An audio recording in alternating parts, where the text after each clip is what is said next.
Round put two when I am put two if he rank at the round put two. Dog, true in I studio with Govy, whatever. Me never diss me yet. You know me say yo, so why you never say yo, me could collab? Why you never say yo, me could do a feature? You give everybody a fucking remix. You use my style and want to portray it as a fair one, bro. A pussy style that, bro. You know me. And I like say you don't know me, bad man. You know me, bro. You never. That's like me. That I like me and say, yo, kick out. Like I'm my fucking style, bro. And I give Popcorn him credit, brother. What kind of fuck is that, bro? You're a young youth, brother. You have know better, bro. You're a young youth, bro. Do your music, bro. Find your own identity, bro. Ramputo boss, then I'm a fucking bio them, the two of them since 2020. Ramputo, no nyamputo. Boy, the puto. Ramputo when I am puto if it rank at the round puto. Before Sidem got with Vybz Kartel, she knew who he was. I'm sure she also knew Ramping Shop before she got with him. And I'm sure she also, you know, knows about the culture, the music, and what it's about before. A lot of people may look at her performance and say, Lord, Sidem, no Sidem. She sees it, but she understands it. And she is, you know, probably a confident woman. She knows that, you know. Insecure. Yeah, she's not insecure. Yeah. So I always say, I love Sidem, big up Sidem. And when I'm around her, I don't even make her feel like what the public would trying say. to stare What the public, yeah. She knows, say, listen, it's work. Sidem are the wife, and you know, that's why I tell people, say, when Kartel, I go up on the road, and me, him, and Sidem.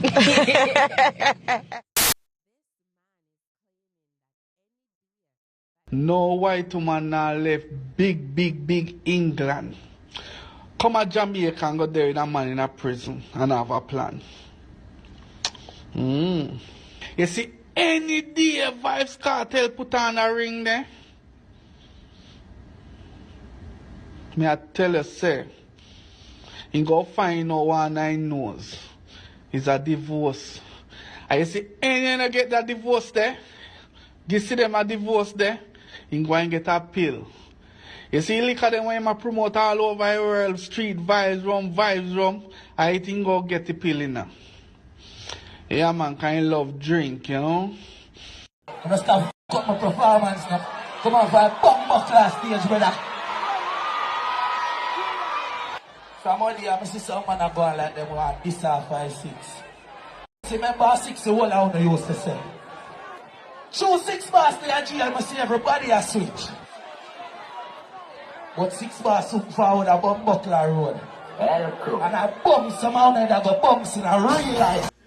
Yo, people, check out the interview here with Dan Biggs and Dever Brad on him page. A murder. You may say, Dan Biggs, you don't forget to tell us something, bro. But that E-Frenzy you there, him did say,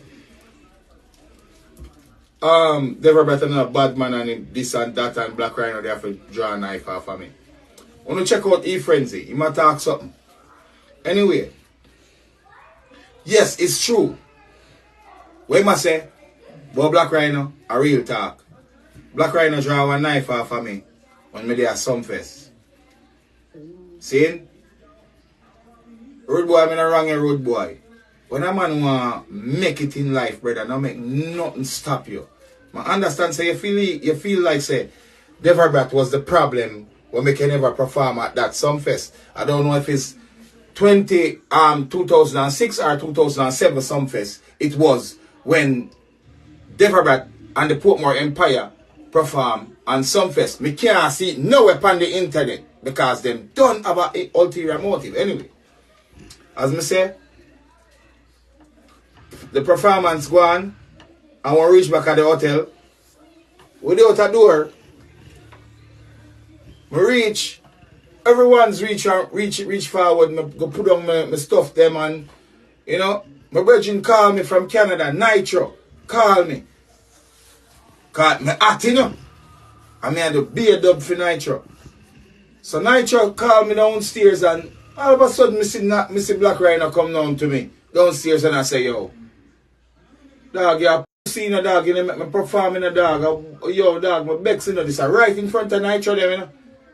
Right in front of big bumbuckle at respectable selector in a dog. You must know how I feel.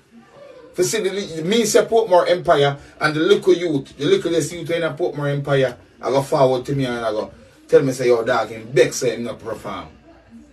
Well, him should have glad for have the opportunity, say, yo, a youth where Vybz Kartel did a Bex with him, say him. He must say Vybz Kartel take what him song was saying. No. Because him did have a song where say, no. Uno deal with that part there. Uno play the two songs them and show the world what I want. So uno know say no lie me I tell. So Kartel did that ads with him. Never brought, put him in a Portmore Empire. So now you're good with Vybz Kartel. You not get to perform at some fest. And you come to Deverbrat now and say, me not make you perform. When me, I follow someone. So me gonna show now the envy go around the whole empire, bro. The story shall be told. The man goes up and say, I me make him the perform, pop off one knife and I say, yo, dog, blood me. So Black Rhino pop off one knife and say, yo, blood me for blood there, you know, dog. Like him and say, tab me for tab there, you know. Me I say, John Ho, in front of Nitro, them the man do this, you know. Nitro can attest to this. If Nitro, a long time in a chat to Nitro, if him alive and well, him can attest to this. Saying Black Rhino pop off one knife to him. And a Nitro beg me say, yo, don't do it, me say Nitro. Me go kill that little youth here. But you know what? I'm glad how Nitro did stop me from engage with him because guess what now? It wouldn't work out well because trust me. The little youth, me know him can't manage me at the time. And I know say him not understand what him do. And I know say he must be programmed. Because there's no way you come from Wishman with you up in a room. If you give time say your empire take over the place and you come to me, say you not get to perform and I pop off knife off of me. So this is where I get to know say yo, behind closed doors, things are being talked. Say yo, everybody is uncontrollable and certain things. So, boy, may I tell you, bro. When the story yo, me good. Me good. Wanna go and run the place with yourself. Wanna run the place. Wanna go and par with each other and pretend all the days of life. Me go stay real to my thing and stay real to myself. And that's enough to explain the story. Bye. Part 3 on how my friend got flued out by a Jamaican artist and she ended up finding out that he had chlamydia, a baby on the way, and he was married. Okay, so at this point, she already booked her taxi and the taxi is on the way and she is in the room packing her bags. Mind you, the taxi is 45 minutes away. When the taxi finally arrives, she's walking out the room and she's literally struggling with all of her bags and all of her stuff. Mind you, she never told this man that she was leaving or anything of the sort. She's just walking out the room and she's struggling with all her bags. When she's walking out the room, all of the other artists are looking back and they're laughing at her walk and struggle with her stuff to take it to the door. So she ended up walking out the door, and when she's walking out the door, okay, little side note, let's go into this small story. When she first got there, she met his dog. This man is in love with this dog. They are like BFFs, 2 peas in a pod. It's like his favorite thing in the whole entire world.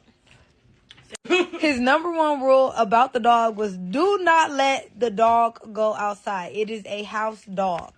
So as she's leaving, the dog is even sitting there watching her leave. The dog is sitting there damn near laughing too. So she leaves the door open. As she's leaving the door open, now she's telling the dog to come outside. The dog comes outside, and at this point, she's already in the taxi, and she's asking the taxi man, do you want this dog? And the taxi man said yes. So she's telling the taxi man. The taxi man says yes. So he gets out the car to go grab the dog. And then as he's trying to grab the dog starts running far down the street. In her mind, she's happy. She's thinking that the dog ran away. Okay. So now she gets to the Airbnb and she's content. She's settled in. She's a lot more happier. Like, she's fine now. She's safe and fine. Then all of a sudden, this man starts blowing her phone up. He's telling her that she has 10 minutes to tell him where she's at or he's going to find her within an hour. And here are the receipts for that. What type of person tells a person that's out the country, you're in my world now, remember? She told him to go to hell. Now that she's away, she starts telling him about the wife, the chlamydia pills, and everything that she found inside of that room. At this point, she is telling him everything she found up in the room. The chlamydia pills, the freaking ultrasound, the fact he has a wife and stuff like that. Just so happened one of her friends was out there from LA and they went to Uptown Mondays, so she decided to tag along and go to that. As she's there, he's texting her phone and he's telling her, this is Kingston, you don't know nothing, you will get robbed, they will get you good, you need to come back to my house so I can make sure that you're safe and stuff like that. But she knows not to go back because now she done told this man all of his business and he probably just wants to get her good. So she doesn't go back. So after that, she goes back to her Airbnb. Now at this point, he's explaining himself and he's telling her that he had to get married at a very young age to come to America. And he never said anything about the chlamydia pills. And he never said anything about him having a baby on the way or anything of that sort. And the good part about it is she went back to the Airbnb and her flight was leaving the next day. So she ended up getting on her flight and now she's safe and sound back in Los Angeles. But come back for part 4 because it gets crazier. Say Jamaica. Say Bombokla. So I want to someone put your fucking hands up. You know say I'm going alone for the party capital. Big up the fun for now again say. Yeah. This is some NSC. Yes, so come here. Give me that gun. Give me that gun. Give me that gun. Give me that gun. When you can't shoot Batman, I don't want to shoot him. No, carry on, no, carry on. Go, I never go. Say, what you?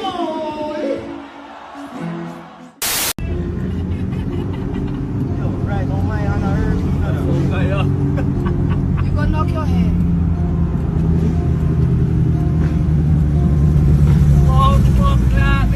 It's a lifestyle movement. Yo, next time I right side more and go for the better. Yo, oh fuck! How this man?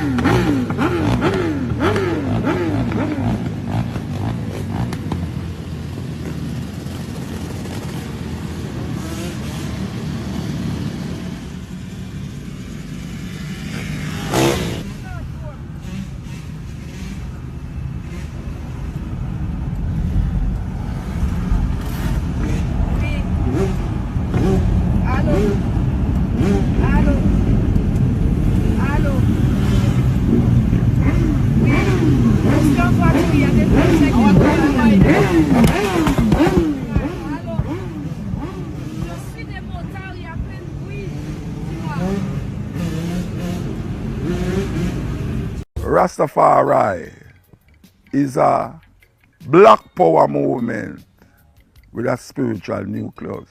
It is the only black power movement that come in the West that have at its center a spiritual awakening. And that is why Rastafari is so unique in the Western world.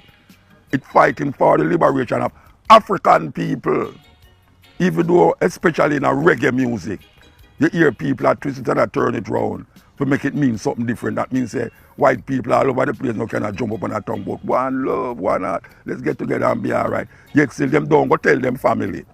These young white Rasta youth will come from Italy and Germany. Them don't sit down and talk to them parents about our struggle, our liberation. But when a reggae concert, them will jump about JAH Rastafari and I jump about this and that. And now we're the most red, gold and green. And I go like say them is more Rasta than you who come from Jamaica and who was talk about Rasta. How that possible? How we allow that? Because them are usurp our thinking again, just like how them usurp and tell us say Egypt, no in Africa. When we hear about Egypt, when I was a child and I hear about Egypt, I think say Egypt was a place in the sky. Because I never know says black people build the pyramids them and all them something. I never know that. I never know that because all of a sudden you hear says some space people build the pyramid. We don't know it says black people. As a matter of fact, we demonize Egypt because the Bible talk about Israel in Egypt. And most Rasta see themselves as Israelite. So them say, yeah, Pharaoh wicked, Egypt this and Egypt that. Yet still Egypt is one of the cradles of civilization. So how we make them do that? How they make we come to freedom thinking, and them come to freedom thinking and engulf it and push it in a way that we now start to say, yeah, well, you know, we're all one and we're all this and we're all that and all them something. Of course, we're all human beings, but there's a liberation struggle that is need to be won before we start talking about one love, one heart, let's get together and be all right. There's a liberation struggle that need to be fought from everyone away. Everyone away need to fight it before we can say, yes, this is that and this is that. Because we know say human beings is human beings. But it's not all human beings going to the craziness where black people are going through, where African people are going through. And if we don't find out and realize say, that philosophy, that whole one race superior is racism. Because always hug up this and hug up that and hug up that and then lose focus. We're going to lose focus and sell out Africa again. And Rasta will talk about this and Rasta will talk about that. Them go on like say everything okay. Now when you see them all in Europe, just like the leaders them in Africa. When you go, me personally witness it, when you go to Paris, I will heap of them politicians, they pay white woman, them they with. Nobody don't know that in them go to Africa. Because when them go to Africa, them go like say them is black and black and black and black. And when you see them in Europe in some party, up here white people them all go up and gone to sleep with them. And you have Rasta, musician and artists, them dep on tour. It's that them do. Them lose the post, them lose the focus. And that is what we need. We need a focus. Rastafari is a liberation movement. The translation of it from this manuscript is saying that Jesus Christ did have a wife. A news come out where a news come out about this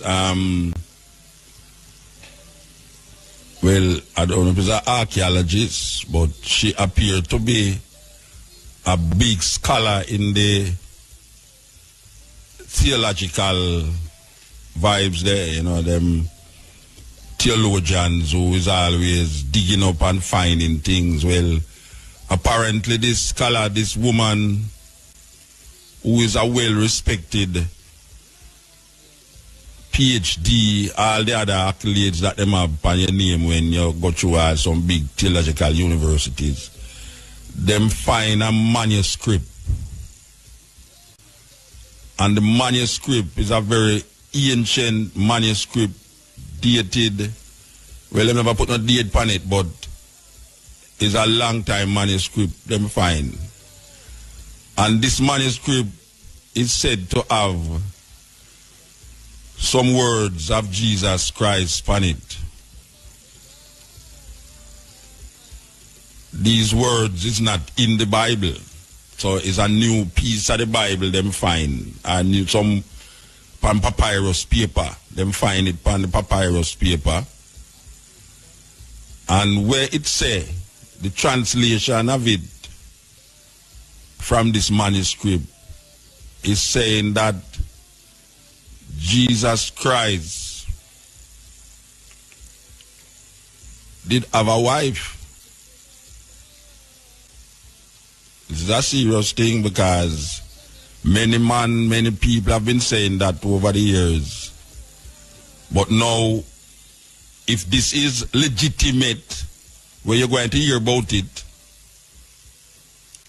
is that Jesus is making reference to his wife, Mary. Now, can you imagine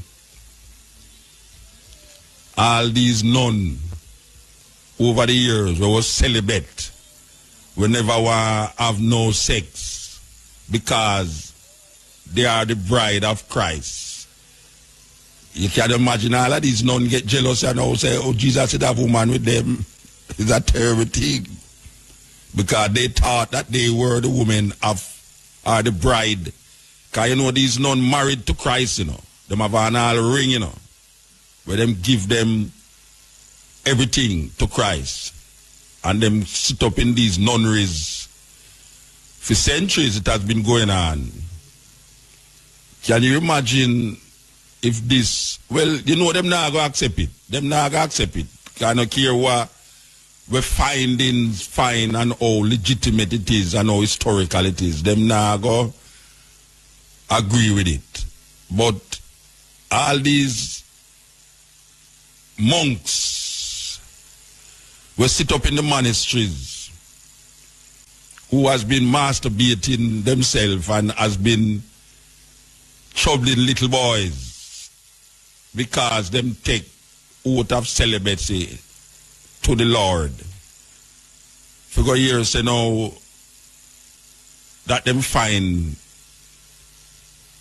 words by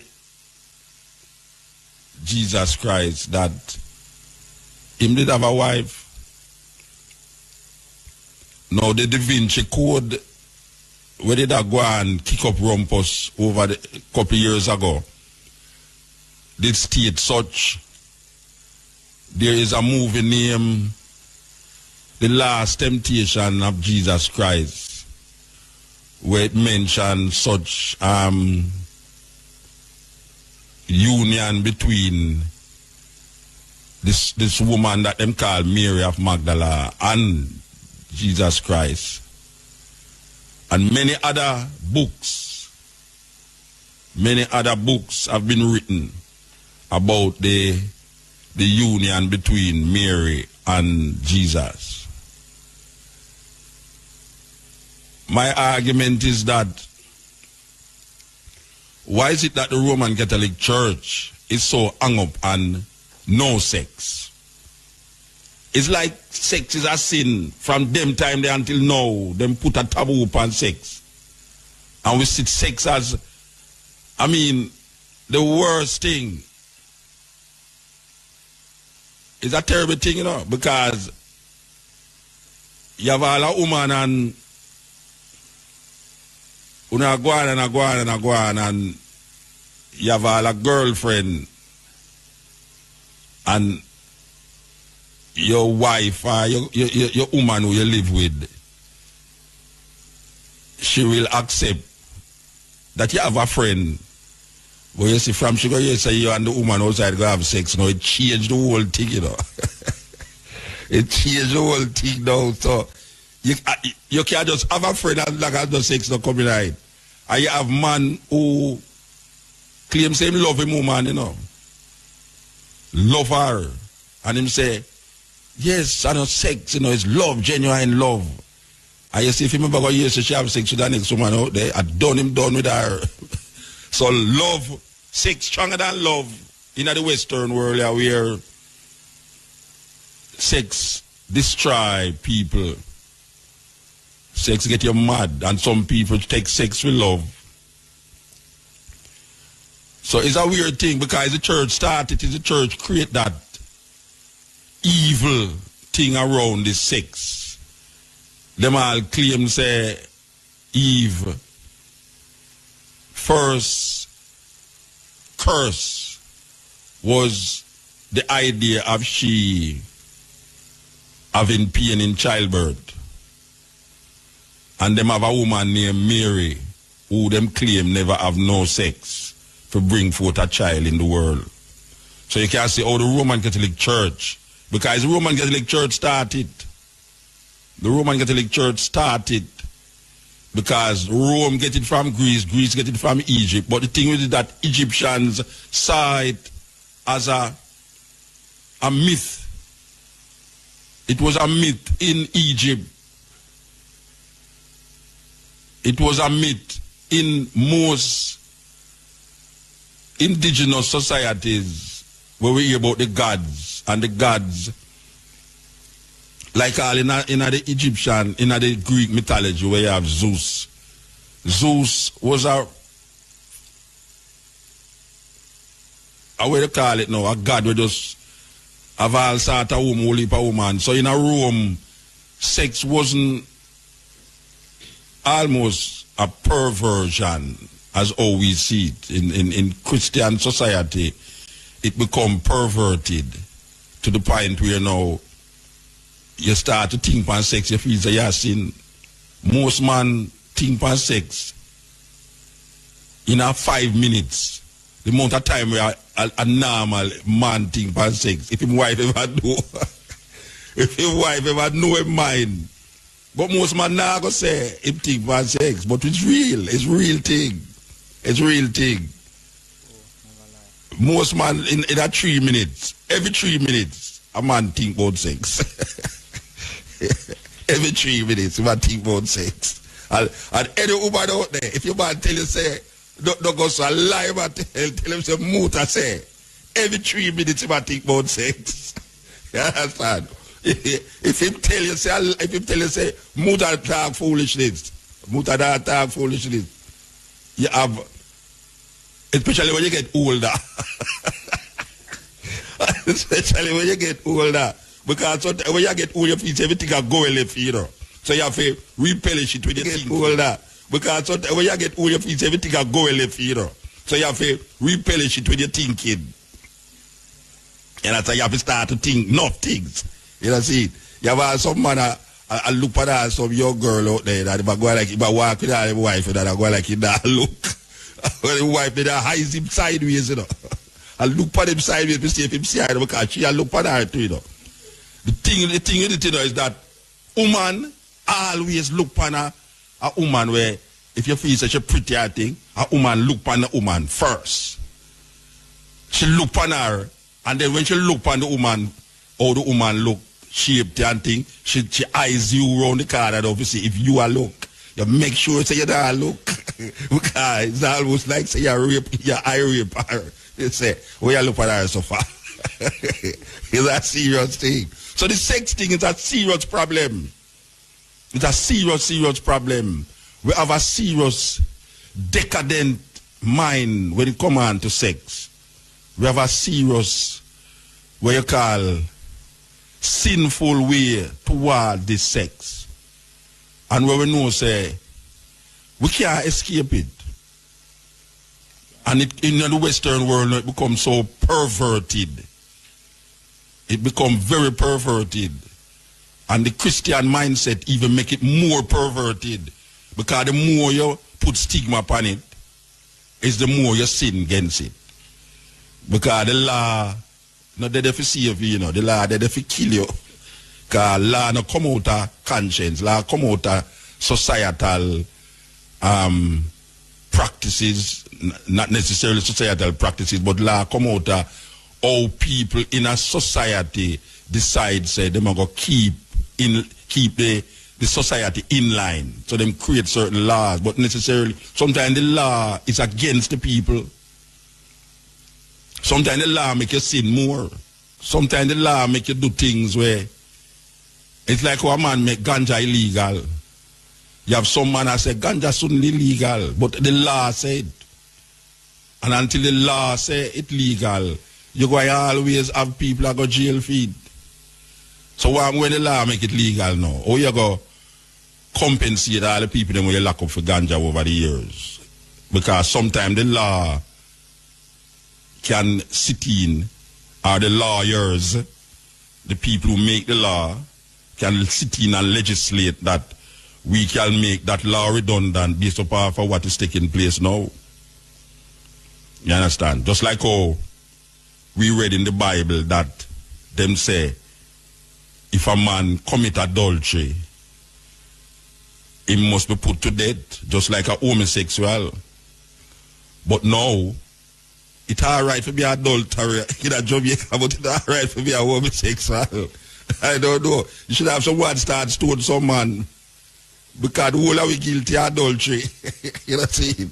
So you have a man now where him not say nothing wrong with adultery, but him, God bless him, he would have kill him that stone a homosexual.